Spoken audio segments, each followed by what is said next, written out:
Hello, it's the cousin, and I'm back again for the season 5 recap of the BREWDOG series.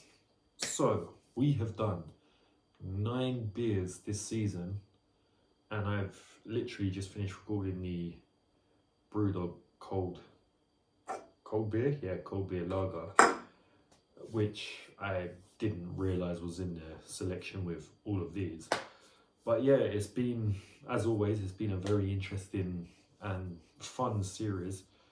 I think I've done a recap of every BrewDog season except for series 4, just because that one was really short. That was only like 4 beers. But yeah, this one I feel has been a pretty consistent one. I think it ranges from about 2 to 4 or 4.5. So there's not been the worst, but it hasn't been the best.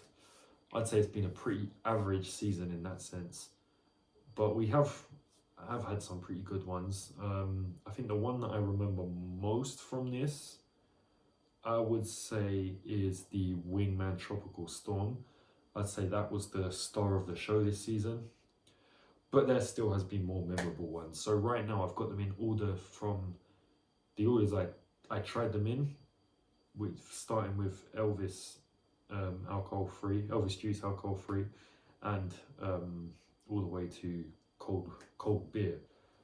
So yeah, the first one we did was the Elvis Elvis alcohol free, which is an alcohol free version of the Elvis juice, which I didn't like the normal one that much, and I didn't like this one too much either. I gave it a 4 on design, which was generous, and a very critical 2 on both taste and overall. So its overall score was a 2. Yeah, I just didn't really like the Elvis juice anyway, and I'm not really a fan of the alcohol-free ones. They've just all got a bit of a weird taste. Then we did the Oktoberfest, which I really like the design of. A very eye-catching can there. Looks like a like Fanta or an Iron Brew with a bright orange. And I gave that a 5 on design and a 4 on taste. So it got an overall of 4.5, meaning it was in the higher end, only 4.7%. Don't really remember exactly how it tastes, but I know I liked it, if that makes sense. I think that was one of the highest scoring ones. It's tied with this one. But then we did the Punk IPA Postmodern Classic, which literally is just a Punk IPA. So that's to clear that one up. Again, it's got a almost energy drink style can. And I remember that video just going on about, postmodern architecture. That side came out of me. So yeah, that got a 4 on design, taste and overall, so that was an all-rounder 4. I think a lot of these BrewDog ones tend to get really good scores on design just because they are so wacky and out there. Another example of that is the Wingman alcohol free, which is this one, which I really like the design of the eagle sort of turning his back. But unfortunately that got a 2 on taste and overall, because that is the most tasteless drink I've ever had. Like, there was no taste to it. Really cool design, 0 taste. Yeah, its design carries it. Then we did Juice Shack, which was a funky one, but I was actually quite disappointed by this one. I gave it a 4 on design because it's kind of got this like almost candy-ish looking design to it, but its taste was tasted like grapefruit, so I put it in the same caliber as the Elvis juice, and it got a 2.5 on taste and a 3 overall. Then we got Wingman Tropical Storm, which, like I said, was the best. That got a 5 on design because I think that is the best Wingman design,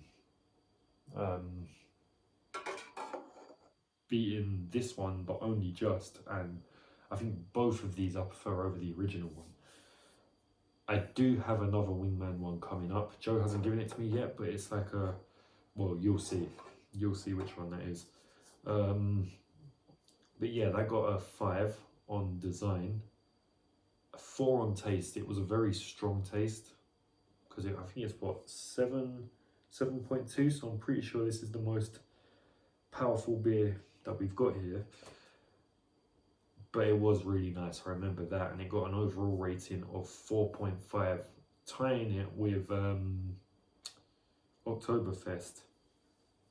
Yeah, the scores for both of these beers was the same. The design got a 5, taste got a 4, and the overall was 4.5.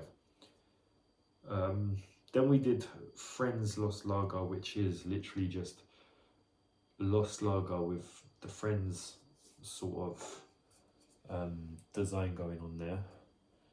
That got a 5 on design because it does genuinely look like a Friends beer, but a very average taste of 3 and an overall of 4. The Hoppy Christmas, this one here,